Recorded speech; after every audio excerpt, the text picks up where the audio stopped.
They've taken on the most powerful force in their lives, their own church, exposing what they say is a terrible evil. I didn't know any better. I just remember the hurt. Child molestation. As the Catholic Church struggles with the pedophile priest scandal, another church faces its own ugly allegations. He's a sexual predator. When he goes door to door, he has a craving for young juvenile girls. And how is this church responding? We certainly never tell them not to report a case of child molestation. But some victims who do go to the police tell John Larson they are shunned, even threatened with expulsion. He raped me, and he's being loved. They were robbed of their childhoods. Now they want justice. Will they find it? Good evening. At some point, it may stop being news each time another person comes forward to say they were sexually abused as a child by a trusted religious figure. But not yet. Though tonight, it's not priests under fire. In fact, our story began long before the Catholic Church scandal broke last January. The scenario of alleged abuse is much the same, but the consequences of coming forward for people whose faith was the center of their lives would be harsh and profound. Here's John Larson.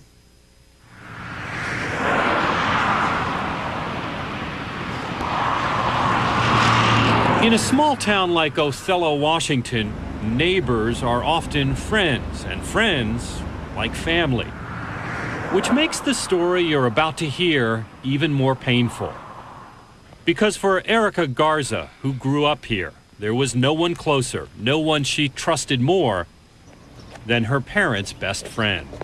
You would have never known by looking at him or by the way he acted, what he was doing on the side. What that friend, Manuel Belize, was doing was molesting Erica, sexually abusing her. She says it started when she was just 5 years old. I remember it just like it was yesterday. What was your reaction when he first started touching you? I didn't know any better. Just remember it hurt. Out of anything, I just remember the hurt. A hurt that grew, she says, because her molester pressured her to keep it all a secret. And while that may not be surprising, this isn't a story about a molester trying to stay in the shadows. This is a story about others who may have played a role not only in Erica's abuse, but the abuse of other victims as well. They didn't care about what had happened. Everything they did was trying to hide the facts. Both Erica and her molester were members of the same church, Jehovah's Witnesses. Are you taking part in the preaching work where... Jehovah's Witnesses are evangelical Christians, best known for going door to door handing out Awake magazine. Jehovah's Witnesses have 6 million members worldwide and some controversial rules.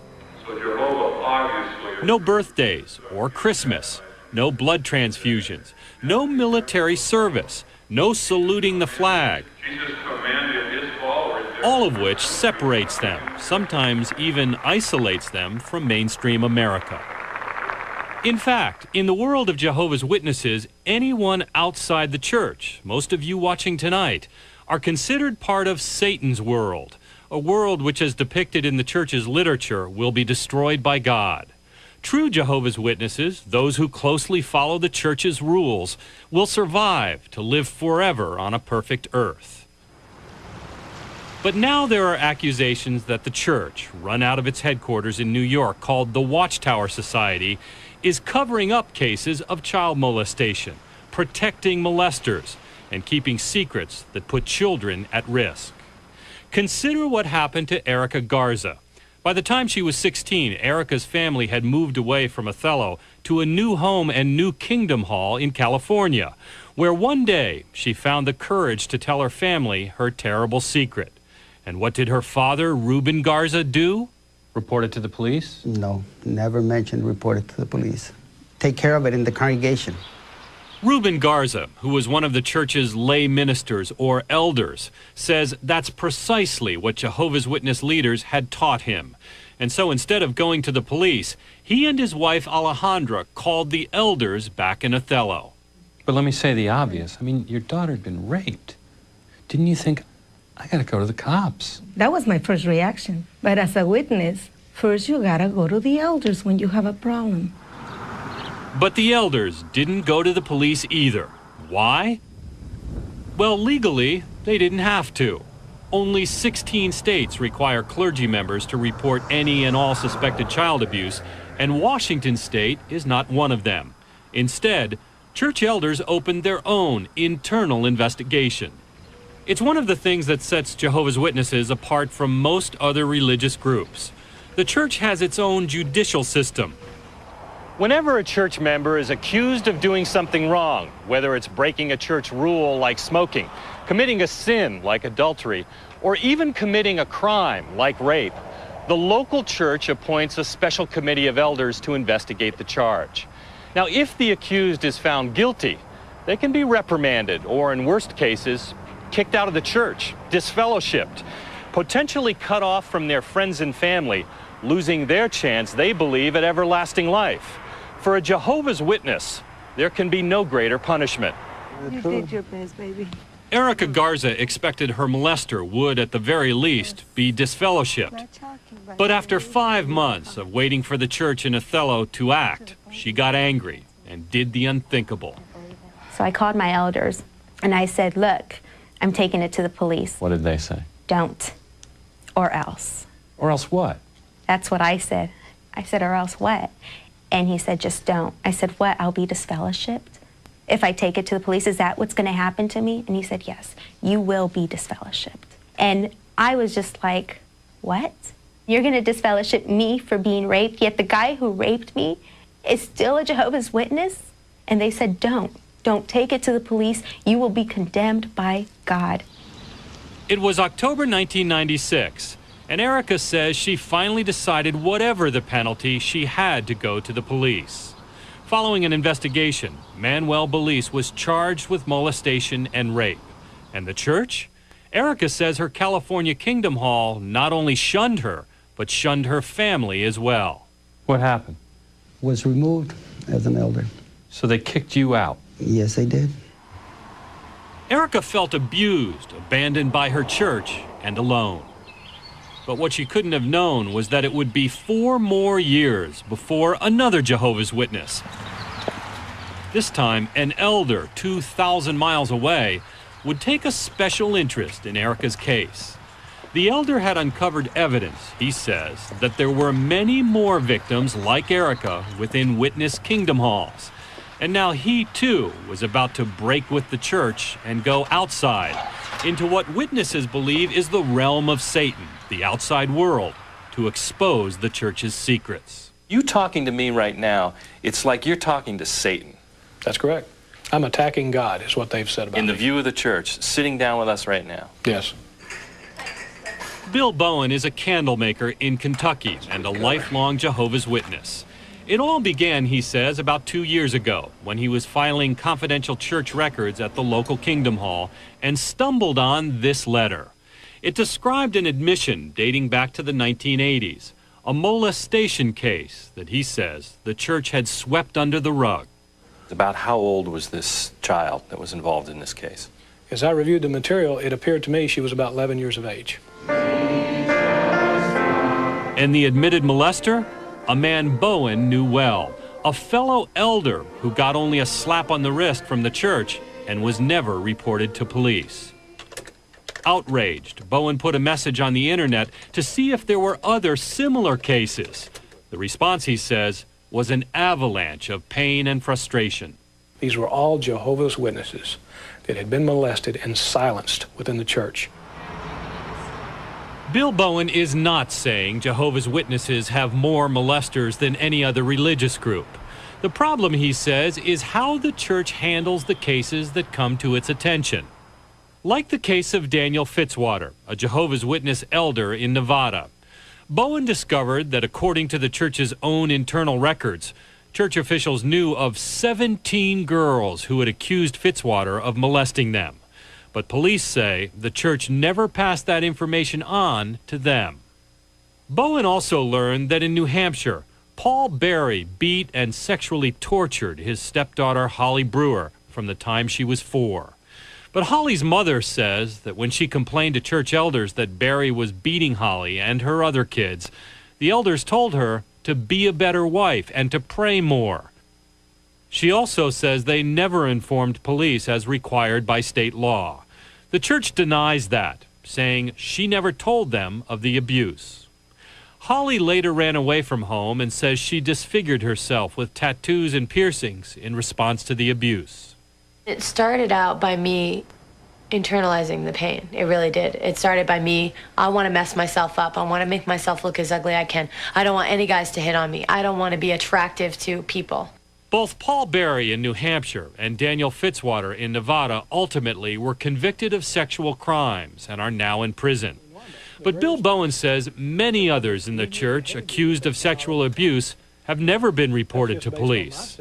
It's a claim he says he's heard, though not verified, from several hundred current and former church members. His conclusion?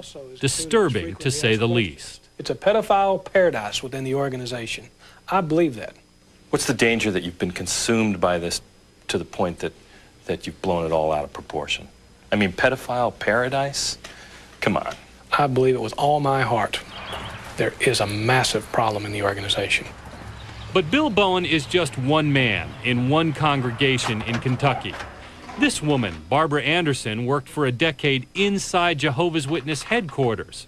When Anderson saw Bowen's messages on the internet, she says she realized she had to tell him there was much more to the story, involving children in many of the 11,000 congregations across the country. I don't believe that they're safe within their church. Anderson was a researcher at the Watchtower Society in the early 1990s, when a senior official there asked her to look into the church's handling of sexual abuse cases. What she found, she says, sickened her. Hundreds of molestation cases on record, all kept secret in church files. Secret not only from the outside world, but from the members themselves, the families, the mothers, fathers, and children who trust the church is looking out for them. I believe that if they ask to see the congregation records, they will find that there are many envelopes with letters that discuss men or women in the congregation that were accused of molesting a child. In fact, Anderson gave Dateline a copy of this letter, written in 1992 by a psychotherapist, a Jehovah's Witness himself, who said he'd treated many witnesses who told him they'd been molested. And he had personally dealt with a number of elders who were more interested in suppressing a matter of abuse. Did the research that you did, talking to these therapists, these psychiatrists, and the victims themselves, did it change the way you thought about the church and what was going on behind closed doors? Yes, because the Watchtower Society didn't want to acknowledge that these girls were telling the truth because they were accusing elders of molesting them. Why would the church want to keep these cases secret and in-house? Anderson agrees that part of the problem is the church's distrust of the outside world, but she says it's not that simple. Anderson says when church elders investigate crimes like child molestation, they follow instructions that may prevent them from taking action. Ancient instructions taken from the Bible itself. They basically use a scripture in 1 Timothy 5:19 that states you're not to make an accusation against an older man unless there are 2 or 3 witnesses. What are the odds that there are going to be 2 or 3 witnesses to an older man molesting an 8-year-old girl? No molester is going to have any witnesses, that's for sure. The sum in total of their investigation will be going to a pedophile and say, did you do it? Nope. Well, okay, guess we better go on then. Sorry we bothered you. Did he ask you any questions? Bill Bowen says if you want to get an idea of how the church sweeps cases under the rug, Good afternoon, Watchtower. just listen to part of a conversation Bowen recorded a little over a year ago with an official in the Jehovah's Witness legal department. Good afternoon, legal department. Bowen calls seeking advice on how to handle a suspected molestation case involving a young girl and her father. Instead of being told to report it to the police, Bowen is told to confront the suspected abuser. You just ask him again, now, is there anything to this? If he says no, then I would walk away from it. Yep. Leave it for Jehovah. He'll bring it out. Yeah. But don't get yourself in a jam. Again, there was no insistence that this matter be brought to the authorities in the outside world. Bowen says he was so upset by the whole case, he resigned as a church elder and vowed to help abuse victims. He didn't know that halfway across the country, Erica Garza was feeling the same frustration as she prepared to face her molester in court. Did any of those elders, any of the people in the church, stand up and speak on your behalf? No. Oh, you're welcome. But Erica Garza was about to find out that she wasn't really all alone. She was just 5 years old when she says she was first molested by a respected member of her Jehovah's Witnesses congregation. Now a young woman, Erica Garza, wants justice. She says church leaders threatened to expel her if she went to the police, but she went anyway. And now her alleged attacker is on trial for molestation and rape. Here with the conclusion to our story, John Larson. Erica Garza's accused molester, Manuel Belize, showed up in court with plenty of support. His side was full of Jehovah's Witnesses. People I thought were my friends, but they were there to support him. And on my side was my family. Even though Belize had apparently confessed his crimes to church elders, it appeared to make little difference. He was expelled from the church, but only temporarily. Elders allowed him to rejoin the church before the trial. John White, the congregation's top elder, explained at a court hearing. We're satisfied that he was repentant and could be admitted to the congregation again. To us, we don't see a problem. White also told the court that when a church member is called before the elders and admits to a crime, they consider it a religious confession, and that just like a priest or rabbi, he and other elders have good reason not to testify about it in court. Jehovah's Witnesses do not want to harbor criminals or dangerous people, but we want the confidentiality, because if that's taken away from us, why should a person ever confess anything? Did anybody say, we understand the pain that this girl has gone through? They said they feel sorry for me. Even without the church's help or the testimony of elders who Erica says knew what had happened, in August of 1998, Manuel Belize was convicted, guilty on 2 counts of rape and 2 counts of child molestation. He was sentenced to 11.5 years in prison. But 2 years into his term, his conviction was overturned on a technicality over how the jury had been selected. Erica had stood up, faced her abuser, even challenged her church. But now, he was being let out of prison. I was so disappointed. I was sad. I was heartbroken, and I didn't know what to do. Manuel Belize was released from prison to await a new trial. Last summer, Dateline found him back at the Kingdom Hall, about to join others going door to door, evangelizing for the church. It just makes me so sad, because I was raped, and I'm being shunned, and he raped me, and he's being loved. It gives me chills up my spine just to think about it. How do Jehovah's Witness leaders respond to complaints that they're trying to bury cases like Erica's? They declined our request for an on-camera interview, but spoke to us off-camera and provided us with a videotaped policy statement by spokesman J.R. Brown. Jehovah's Witnesses feel child abuse is an evil. It's an evil of our time. It's an evil in our society. And so we abhor it. Church officials say they publish articles like this, educating members and training elders how to help abuse victims. The church also says elders are required to investigate any allegations of abuse, and steps are taken to protect alleged victims from further abuse. And while officials acknowledge that molesters who repent are readmitted to the church, they say known molesters are not allowed to hold a position of responsibility within the church. They also insist that the church complies with all laws on reporting abuse in those states where it's required, even when there's only one witness to the crimes. But in states where churches are not required to report, They say they do not discourage victims from reporting abuse to authorities. When it comes to the matter of reporting, then that's something the parents can decide. We certainly never tell them not to report a case of child molestation. In a letter to Dateline, the church's general counsel adds that it is possible that a few of the 77,799 elders of Jehovah's Witnesses have not followed the direction that they have been given regarding investigating and reporting child abuse. What remains unanswered, though, is why the church gets involved at all with investigating what are criminal matters. And just how often do they turn one of their own into authorities?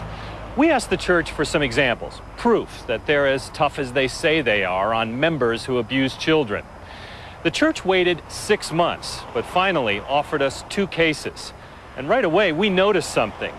In both cases, the victims were Jehovah's Witnesses, but their alleged molesters were not. They were non-believers from outside the church. In fact, we could only find 2 cases where the church took an active role in turning in one of its own, including the case of this man, Clement Pandello. Mr. Pandello Sr. Pandello, seen here in family videos, confessed to church elders he'd molested his own granddaughter. How did the church handle it? The parents of the young victim, Pandello's own son and daughter-in-law, also Jehovah's Witnesses, told Dateline the church pressured them to agree to a deal in which Pandello pled guilty to criminal sexual contact and endangering the welfare of a child. He was given only probation, no jail time. And what did the church elders tell Barbara and Carl Pandello? We should just let it go, that it's not Jehovah's time to deal with it. The church says that's not true. And the church apparently did disfellowship Clement Pandello 2 separate times. But each time, they welcomed him back. So where is this convicted child molester today? A man who, according to court records, has admitted molesting girls all his life. Dateline found him going door to door, a Jehovah's Witness in good standing, evangelizing to people who know nothing about his record. His own son, Carl, says the church should know better. He's a sexual predator. When he goes door to door, he has a craving for young juvenile girls, as he puts it. He's looking at that child, having those immoral thoughts in his mind while he's there. You know, the church now says they don't have a special problem. It's a societal problem, and they do everything they can to stop pedophiles from hurting children within the Jehovah's Witness church. What do you say to them? Liars. Even though her accused rapist had been freed on a technicality, Erica Garza was not about to let him off the hook. Last summer, nearly 5 years after she first came forward, Erica headed back to court. Once again, not one Jehovah's Witness from her former church came to support her. But this time, she wasn't alone. Comments we've made from all over the country. That outspoken elder from Kentucky, Bill Bowen, was there. Various notes to you and things. And Bowen had set up a new support group for sexually abused Jehovah's Witnesses. Nice to meet you. And more than 20 people who had heard about the case through his website were there to support Erica. Thank you, everybody, for being here. These are people who don't know me, I'm dead. who flew from all over the place for me, to be there for me, because they realize, hey, you didn't do anything wrong. And it was so encouraging to see people there for me, as opposed for him. In court, Manuel Belize took the stand. He denied molesting Erica, but did admit touching her inappropriately. Once again, Belize was found guilty. Guilty, guilty, guilty, guilty. Erica Garza says she has found justice in spite of her church. Oh, I can't believe it. On all 4 counts. Justice, a little bit of justice. You deserve it. Thank you, God. Thank you, Lord. Her molester has been sent to prison for 11.5 years. Thank you for all your help, Bill. You'll sleep well tonight, won't you? Oh, yeah. All Erica wants now, she says, is for the church to change its policy and give molestation victims simple advice. Take it to the police. Hey, encourage me to take it to the police. Don't tell me not to. Erica Garza and Holly Brewer are both suing the Watchtower Society and their local congregations. The church is fighting the lawsuits. The church also told Dateline that while some known pedophiles still go door to door, they are not allowed to do so alone. The church also told Dateline that while some known pedophiles still go door to door, they are not allowed to do so alone. Some known pedophiles still go door to door. They are not allowed to do so alone. What? Finally, 4 of the people Dateline interviewed, former elder Bill Bowen, Barbara Anderson, and Carl and Barbara Pendello, are facing possible expulsion from their congregations.